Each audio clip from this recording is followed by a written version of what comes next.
Nah, itulah teman-teman sebab terjadinya perceraian gitu kan. Perceraian ini adalah sesuatu yang sangat dibenci teman-teman. Namun kadang ketika terjadi sesuatu daripada terjadi hal-hal yang tidak diinginkan, KDRT dan sebagainya, maka perceraian juga bisa menjadi solusi atas permasalahan di dalam rumah.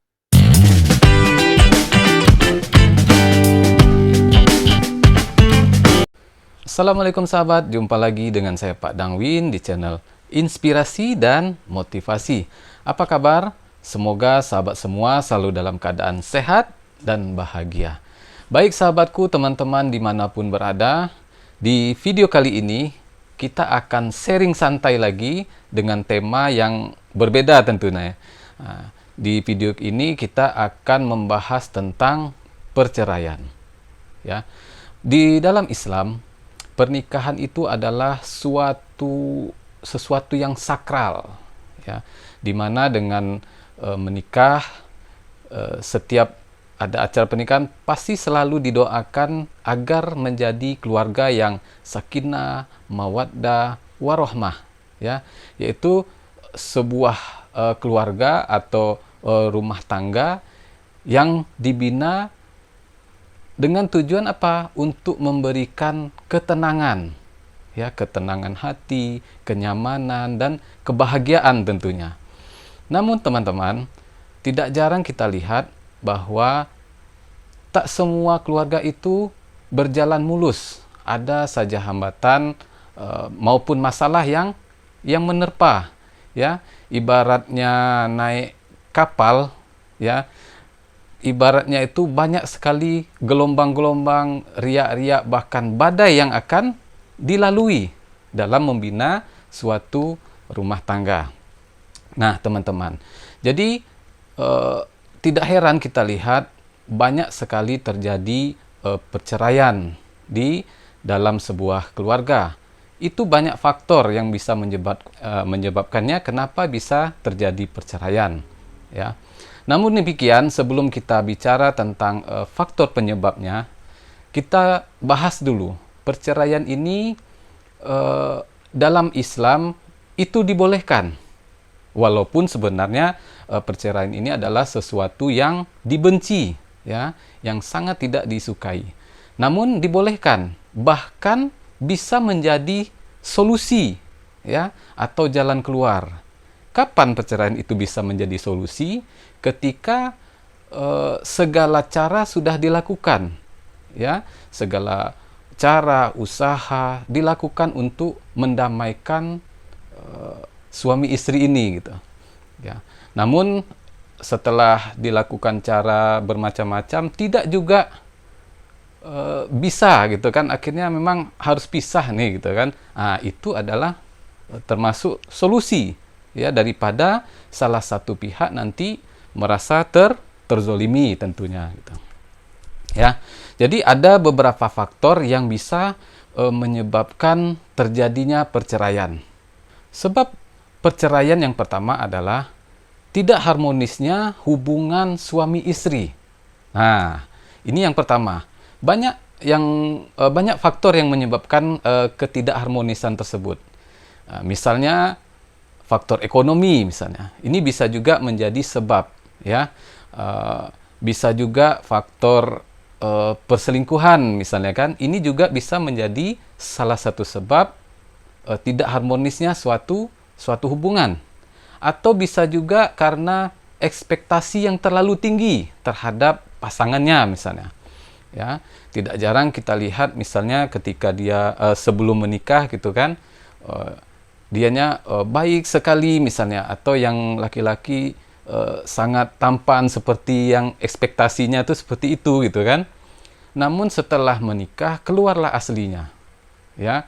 Misalnya orangnya malas bekerja, misalnya kan, atau dia ringan tangan, suka KDRT, gitu. Jadi tidak sesuai dengan ekspektasi. Nah, jadi makanya teman-teman, dalam membina suatu rumah tangga itu tidak cukup dengan modal tampan saja, ya. Ini banyak kan misalnya kalau perempuan tuh melihat, wah ini tampan gitu kan. Kenapa? Nanti setelah kamu menikah, kamu akan tahu bahwa ketampanan saja itu tidak cukup untuk bisa membuatmu bahagia, ya. Atau ada juga yang bilang nanti yang penting setia gitu. Ternyata setelah kamu menjalani rumah tangga, ternyata kesetiaan itu tidaklah cukup. Karena apa yang dibutuhkan adalah tanggung jawab, ya kan? Nah, nanti setelah kamu mengalami itu mungkin tidak sesuai dengan ekspektasi, terjadilah nanti cekcok di dalam rumah tangga, terjadilah nanti pertengkaran-pertengkaran, dan ujung-ujungnya tadi yaitu perceraian, ya. Tapi misalnya masih bisa diselesaikan, ada baiknya diselesaikan, ya. Namun setelah dilakukan segala daya upaya tidak juga mampu menyatukan lagi, maka perceraian bisa jadi solusi, ya. Walaupun sebenarnya ini dibenci di agama kita gitu, namun dibolehkan dan bisa juga menjadi solusi terhadap masalah yang dihadapi. Nah, jadi keluarga sakinah mawaddah warohmahnya ini tidak terpenuhi, ya. Yang semulanya suaminya misalnya berharap dengan menikahi perempuan ini gitu kan, dengan kecantikannya dia berharap dia nanti bisa jadi bahagia, ya, bisa jadi tenang hidupnya. Ternyata sebaliknya, ya, memang istrinya cantik namun tidak taat, istrinya cantik namun menjengkelkan misalnya kan, sehingga di luar ekspektasinya. Nah, ini yang bisa menyebabkan terjadinya perceraian, ya. Masalah ekonomi juga bisa menjadikan penyebab terjadinya perceraian. Jadi bagaimana caranya agar hubungan rumah tangga ini tetap harmonis? Maka penting sekali teman-teman belajar agama, ya, sebagaimana yang disampaikan oleh Nabi kita, Nabi Muhammad SAW. Ada beberapa kriteria dalam mencari jodoh. Ya, yang pertama apa tadi? Di dalam hadis tersebut, yang pertama adalah kecantikannya. Yang kedua, keturunannya. Yang ketiga, dilihat dari hartanya. Yang keempat, dilihat dari agamanya. Nah, ini maksudnya bagaimana, Bang? Contoh kecantikannya. Sudah pasti yang namanya laki-laki kan pasti cenderungnya melihat tuh perempuan yang cantik misalnya kan, ya, itu menjadi faktor utama. Makanya ketika kita ta'aruf, misalnya dalam Islam kan ta'aruf tidak boleh pacaran gitu kan, itu kita dibolehkan nazar. Nazar di sini adalah melihat, ya, melihat wajah wanita yang akan kita nikahi. Ini tujuannya untuk apa? Menjadi alasan, ini loh alasannya aku menikahi kamu, ada ketertarikan di situ gitu. Ya, kalau dia tak ada rasa ketertarikan kan kasihan juga nanti perempuannya kan. Nah, yang kedua apa? Keturunannya. Kita lihat keturunannya dari keluarga baik-baik atau dari keluarga yang seperti apa, jelas itu kan nasabnya, bapaknya siapa, keluarganya siapa, adiknya siapa, jelas. Ini penting juga nih teman-teman. Yang ketiga apa tadi? Hartanya, ya kan? Karena memang kecenderungan manusia ya kalau ada harta kan pasti lebih disukai gitu kan, ini keumuman gitu. Nah, yang terakhir apa? Agamanya.